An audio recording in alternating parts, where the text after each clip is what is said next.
Om Swastiastu, selamat siang kepada Bapak dosen dan teman-teman sekalian. Kami dari kelompok 11 yang beranggotakan saya sendiri, Nyoman Ayumira Darmayanti dengan NPM 202033121204 dan teman saya Serafina Deviana Cahyaningrum Demo dengan NPM 202033121218 dan Ingurah Putu Bagus Satria Wibawa dengan NPM 202033121222. Kelompok kami akan membahas materi yang berjudul Sistem Informasi Sumber Daya Manusia. Adapun topik bahasan yang akan kelompok kami bahas, yang pertama yaitu ada pengertian sumber daya manusia, yang kedua ada fungsi sumber daya manusia, yang ketiga ada evolusi sistem informasi sumber daya manusia, yang keempat ada model sistem informasi sumber daya manusia, yang kelima ada status sistem informasi sumber daya manusia, dan yang terakhir yaitu ada penggunaan sistem informasi sumber daya manusia oleh manajer. Baik, materi yang pertama yaitu pengertian sistem informasi sumber daya manusia. Sistem Informasi SDM atau HRIS (Human Resource Information System) merupakan unit organisasi yang terdiri dari individu-individu yang mengolah data sumber daya manusia dengan menggunakan teknologi komputer. Ini merupakan sebuah kolaborasi antara ilmu manajemen sumber daya manusia dengan teknologi informasi. Dengan sistem informasi SDM, perusahaan dapat mengelola absensi online dan payroll dalam bentuk yang lebih rapi dan terorganisir. Karakteristik informasi yang disajikan dalam sistem informasi SDM adalah tepat waktu atau timely, akurat atau accurate, ringkas atau konsis, relevan atau relevant, dan lengkap atau komplit. Kemudian selanjutnya ada fungsi sistem informasi sumber daya manusia. Nah, di dalam fungsi ini ada 4 aktivitas utama yang merupakan fungsi dari sistem informasi sumber daya manusia, antara lain yang pertama ada perekrutan atau penerimaan sumber daya manusia atau recruiting and hiring. Sistem ini membantu pihak HRD pada organisasi untuk memperoleh data pada proses penerimaan karyawan baru. HRD wajib mengikuti perkembangan terbaru mengenai peraturan pemerintah yang bisa mempengaruhi praktik ketenagakerjaan dan menginformasikan ke pihak manajemen agar menyesuaikan kebijakan yang berlaku. Kemudian, yang kedua ada pendidikan dan pelatihan atau learning and training. Saat seorang karyawan bekerja di sebuah organisasi dalam waktu tertentu, HRD bisa mengatur atau mengorganising berbagai program pendidikan dan pelatihan yang dibutuhkan agar pengetahuan dan keahlian kerja karyawan semakin meningkat dan memberi dampak baik bagi karyawan dan organisasi tersebut. Yang ketiga ada manajemen data. HRD menyimpan segala data yang berhubungan dengan karyawan dan memprosesnya untuk menjadi informasi yang dibutuhkan oleh pemakai. Yang keempat, yaitu ada pemutusan hubungan kerja dan administrasi tunjangan. Karyawan yang bekerja di sebuah organisasi akan menerima paket tunjangan nominalnya berdasarkan ketentuan perusahaan dan performa karyawan, entah itu dari kehadiran, pekerjaan, dan lain-lain. Semua informasi ini bisa diperoleh dari HRIS. Setelah pemutusan hubungan kerja terhadap seorang karyawan, HRD akan mengurus program pensiun perusahaan bagi mantan karyawan yang berhak menerimanya. Baik, sekian materi yang saya sampaikan. Topik selanjutnya akan dilanjutkan oleh teman saya. Terima kasih. Om Swastiastu. Selamat siang Bapak dosen dan teman-teman semua. Perkenalkan saya Serafina Deviana Cahyaningrum Demo dengan NPM 202033121218. Saya dari kelompok 11 akan melanjutkan materi yaitu mengenai evolusi sistem informasi sumber daya manusia. Yang pertama ada tahap awal. Sistem personalia pada awalnya menempatkan data pegawai dalam map yang ditempatkan pada departemen personalia. Saat departemen memperoleh mesin punch card, file dipindahkan ke departemen pengolahan data dan dikonversikan ke bentuk punch card. Saat komputer menggantikan mesin punch card, data pegawai dikonversikan ke pita dan ke piringan magnetik. Yang kedua yaitu pengaruh peraturan pemerintah. Rangsangan untuk menaikkan status data personil diberikan oleh peraturan pemerintah seperti IIO, Yang kedua ada OSA, dan yang terakhir ada AAP yang diberlakukan selama tahun 1960-an dan 1970-an. Pemerintah diharuskan untuk menyediakan statistik bagi pemerintah nasional yang menunjukkan sampai sejauh mana praktek personalia perusahaan sesuai dengan undang-undang yang berlaku. Sistem baru dikembangkan oleh spesialis informasi dari Jasa Informasi bekerja sama dengan pemakai di bagian sumber daya manusia. Yang ketiga ada pengaruh dari komputer mikro.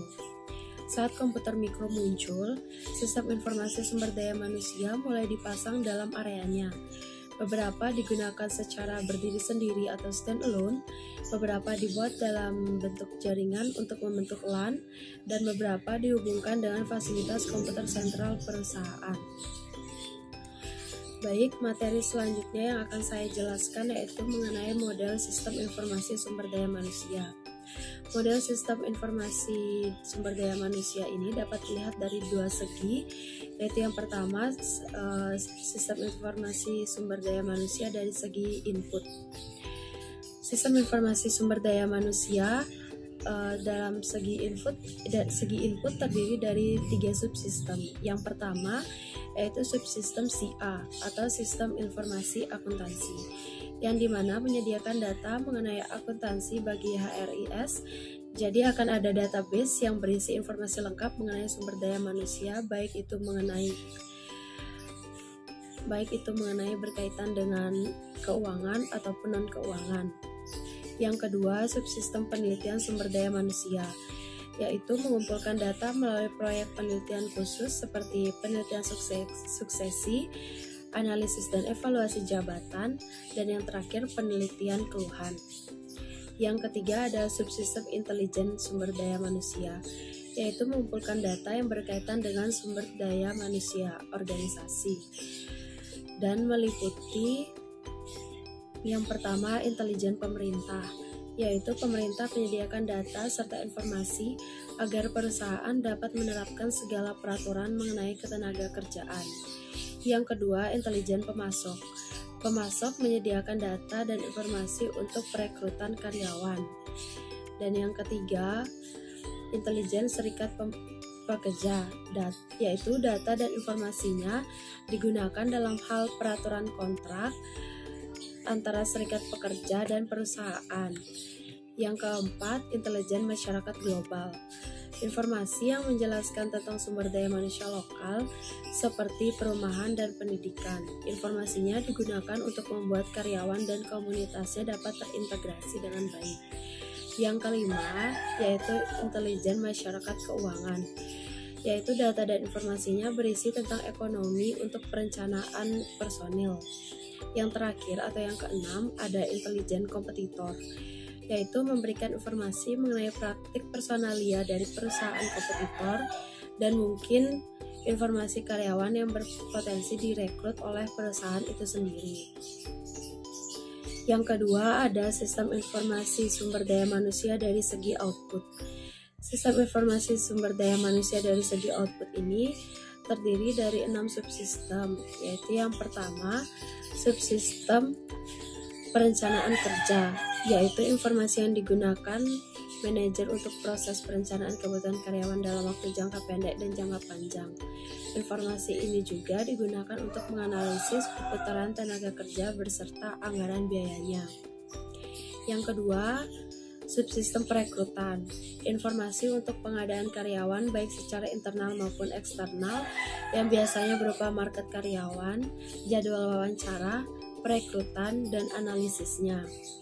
Yang ketiga yaitu subsistem manajemen angkatan kerja, informasi untuk melakukan pengelolaan sumber daya manusia di sebuah organisasi yang meliputi pelatihan, evolusi, relokasi, suksesi, dan kedisiplinan.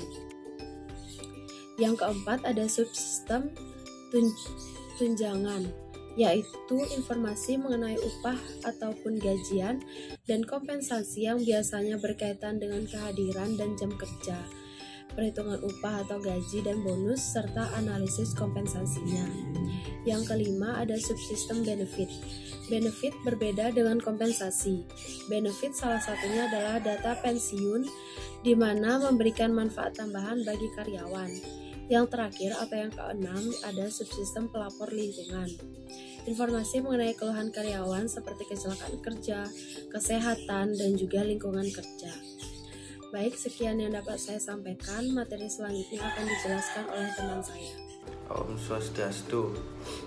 Baik, sebelumnya perkenalkan, nama saya Inggur Bagus Satriawibawa dengan NPM 2020-331-21222. Saya akan melanjutkan materi status sistem informasi SDM masa kini. Status sistem informasi SDM masa kini HRIS atau kepanjangan Human Resource Information System membuat segalanya proses dan aktivitas SDM yang berhubungan dengan kinerjanya dapat diakses melalui perangkat lunak atau elektronik. Status sistem informasi SDM kini akan lebih menghemat waktu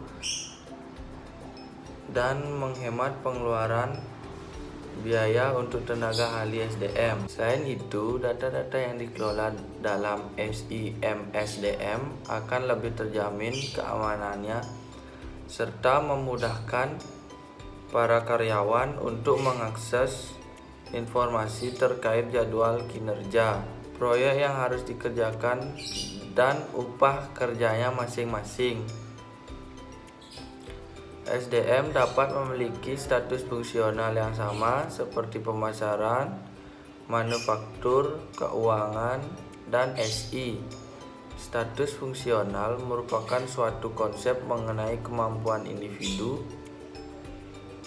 untuk melakukan self-care atau perawatan diri, self-maintenance atau pemeliharaan diri, dan aktivitas fisik. Penggunaan sistem informasi sumber daya manusia atau disingkat SISDM meliputi perencanaan dan analisis sumber daya manusia, meliputi struktur organisasi, proyek tenaga kerja, persediaan ahli, analisis keluar masuk tenaga kerja, analisis ketidakhadiran, restrukturisasi biaya, penyesuaian kerja internal, dan mencatat deskripsi pekerja.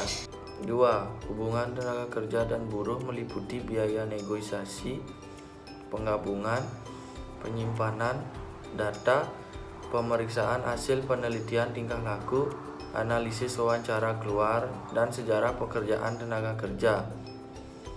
3. Kesehatan, keselamatan, dan keamanan meliputi pelatihan keselamatan, penyimpanan data kecelakaan, penyimpanan data material. 4. Pekerjaan yang sama meliputi rencana tindakan afirmatif, mencapat calon tenaga kerja, utilisasi tenaga kerja, dan tersedianya analisis. 5. Penyusunan tenaga kerja meliputi sumber pengrekrutan, mencatat calon tenaga kerja, dan analisis penolakan kerja yang ditawarkan. 6.